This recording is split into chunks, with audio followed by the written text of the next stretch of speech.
یہ شرک بہت بڑا ظلم ہے اللہ رب العزت کے ساتھ، اور شرک جو ہے یہ جہنم کو واجب کرتی ہے، اور توحید جو ہے یہ جنت کو واجب کرتا ہے۔ میرے بھائیوں، ہمیں اور آپ کو چاہیے کیا کہ شرک سے بچیں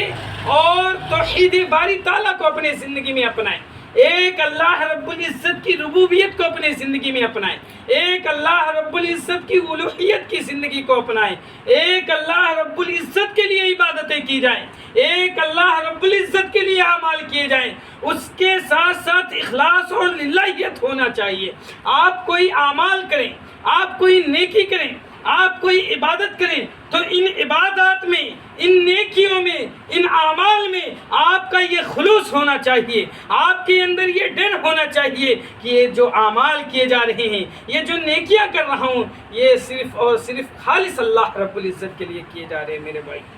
گویا شرک جو ہے یہ جہنم میں جانے اور توحید باری تعالیٰ جو ہے یہ جہنم سے بچانے کا سبب ہے۔ جہاد فی سبیل اللہ کی خاطر ایک دن یا رات کا پہرہ دینا قبر کے فتنے، منکر نکیر کے سوالات اور عذاب قبر سے حفاظت کا ذریعہ ہے، اور عذاب الہی اور فتنوں سے بچانے والے یہ اعمال سنت سے ثابت شدہ ہے۔ میرے بھائیوں، عذاب الہی سے بچانے والے اعمال جو ہیں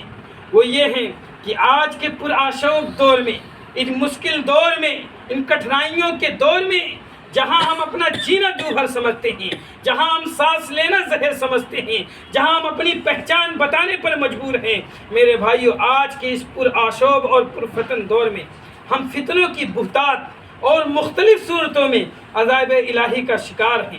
جس کی بنا پر معاشرہ بدامنی، بدحالی، فساد، قتل و غارت گری، مال و جان کے عدم تحفظ، سیلابی ریلیں، وبائی امراض سمیت کئی فتنوں میں ہم مبتلا ہیں۔ چنانچہ ان حالات میں شریعت اسلامیہ نے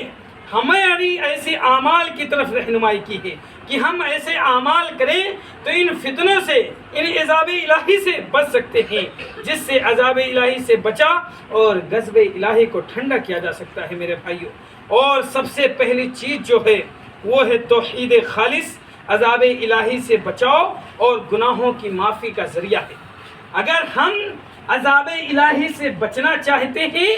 اور اس کے اس پرآشوب دور میں اچھے ماحول میں جینا چاہتے ہیں، خوشگوار زندگی گزارنا چاہتے ہیں، اللہ رب العزت کی عبادت کرنا چاہتے ہیں، تو ہمارے اور آپ کے دلوں میں توحید خالص ہونی چاہیے۔ ایک اللہ رب العزت کو ماننا ہوگا،